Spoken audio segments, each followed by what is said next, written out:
আসসালামু আলাইকুম। কুমিল্লা ৪ আসনে বিএনপি নেতা মঞ্জুরুল আহসান মুন্সির মনোনয়ন বাতিল করে দিয়েছে নির্বাচন কমিশন। আর সেখানে এখন হাসনাত আবদুল্লাহ একাই হয়তো নির্বাচনে লড়তে হবে, না না হয় তাকে এককভাবে হয়তো প্রার্থী ঘোষণা করতে হবে। এ নিয়ে কিন্তু অনেক বাংলাদেশের গণমাধ্যম কিন্তু নিউজ অলরেডি করেছে। যাই হোক, সেদিকে যাওয়ার আগে আমি আরও কিছু গুরুত্বপূর্ণ কথা আপনাদেরকে বলবো। আপনারা হয়তো অনেকেই জানেন যে গতকাল ইসলামী আন্দোলন, তার মানে চরমনাই, হাতপাখা, তারা কিন্তু আপনার এই যে 11 দলীয় জোট থেকে বের হয়ে গিয়েছে। বের হয়ে গিয়ে তারা 268টি আসনে একাই নির্বাচন করবেন।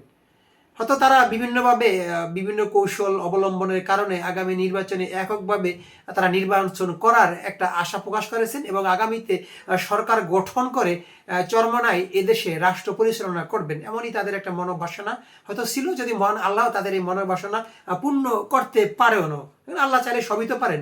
আপনি কি বলেন, চরমনায় কি পারবে এককভাবে সর্বোচ্চ আসনে জয়লাভ করে তারা সরকার গঠন করতে? তাহলে হয়তো প্রধানমন্ত্রী কে হবেন এ নিয়ে কিন্তু জল্পনা কল্পনা চলছে।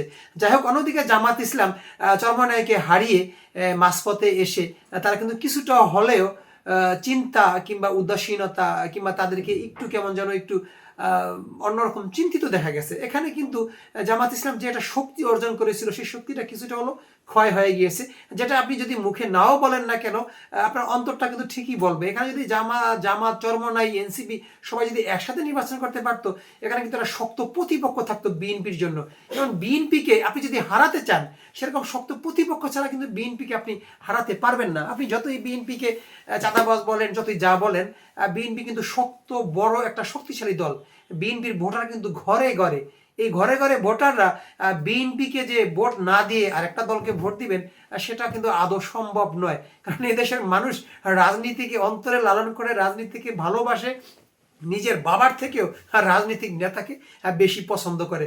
কারণ আপনি দেখবেন বাবাকে গালি দিলেও কিন্তু সইতে পারে, কিন্তু রাজনৈতিক দলের নেতাকে গালি দিলে সইতে পারে না। এ নিয়ে মারামারি কাটাকাটি শুরু হয়ে যায়। যাই হোক, সেখানে চরমনায় যদি এদেশে সরকার গঠন করতে পারে, সেটা আমাদের জন্য হয়তো পজিটিভ দিক হবে। কারণ চরমনাই হুজুরের বলিষ্ঠ কণ্ঠ আমরা বহুবার শুনেছি।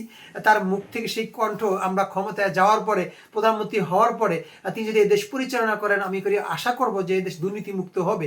অন্যদিকে জামাত ইসলাম যদি ক্ষমতায় আসে, সেখানেও তারা এদেশে চাঁদাবাজি থাকবে না, দুর্নীতি থাকবে না, ইসলামিক কায়দায় হয়তো দেশ চালাবেন। সেখানে হয়তো দুর্নীতি রোধ হতে পারে যদি তারা ক্ষমতায় আসতে পারেন।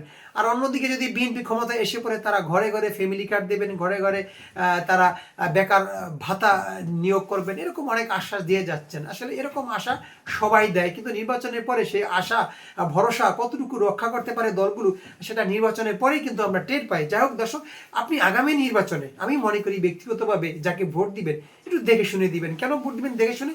আপনি নাগরিক, আপনার ভোট দেওয়ার অধিকার আছে। ভোট দেওয়া অধিকার এবং ভালো একটা প্রার্থীকে ভোট দেওয়া আপনার দায়িত্ব এবং কর্তব্য। এই জন্য আপনি আপনার এলাকায় কে যোগ্য, কাকে ভোট দিলে আপনার এলাকা উন্নয়ন হবে, কাকে ভোট দিলে আপনার এলাকা সবার আগে উন্নয়নের ছোঁয়ায় ছাপিয়ে যাবে, এই বিষয়টা আপনি যার কথা শুনবেন ভোটের মাঠে, তার কতটুকু কথার সাথে বাস্তবতা মিলে যাবে সেটা আপনি কিন্তু গেস করতে পারবেন। কারণ মহান আল্লাহ তাআলা আপনাকে সেই ব্রেনটুকু দিয়েছে। তাই এই ব্রেন খাটিয়ে আপনি যোগ্য প্রার্থীকে ভোট দেন।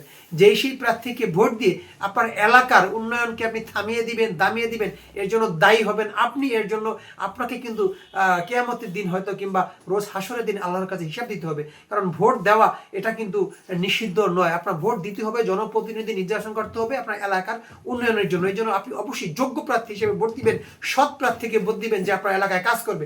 আপনি যদি অযোগ্য প্রার্থীকে ভোট দেন, সেই চুরি ডাকাতি করার সুযোগ করে দেন, এই দায়টা আপনাকেই নিতে হবে। দর্শক, কে চান যে কোন সরকার এদেশে, কি বিএনপি আসুক, নাকি জামাত ইসলাম আসুক, নাকি চরমনাই আসুক? আপনি কাকে চান ব্যক্তিগতভাবে, যে কোন সরকার আসলে এই দেশটা বিগত স্বাধীনতার পর থেকে ভালো চালাতে পারবে? আপনি কাকে যোগ্য মনে করেন একটু কমেন্টে লিখতে ভুলবেন না। কারণ সবাই এদেশে রাজনীতি করে, সবাই এদেশে ক্ষমতা আসার যোগ্য, সবাই ক্ষমতা যেতে পারেন, এটা অস্বাভাবিক কিছু না। কারণ আল্লাহ কার হাতে কোন ক্ষমতা তুলে দেন এবার, সেটা আপনি হয়তো বলতে পারবেন না। যাই দর্শক, যাই না, সামান্য কথাটুকু আপনাদের কেমন লেগেছে কমেন্টে লিখতে ভুলবেন না। আর ভিডিওটা ভালো লাগলে শেয়ার করে দিন। আর এরকম ভিডিও পেতে আমাদের পেজটি ফলো দিতে ভুলবেন না।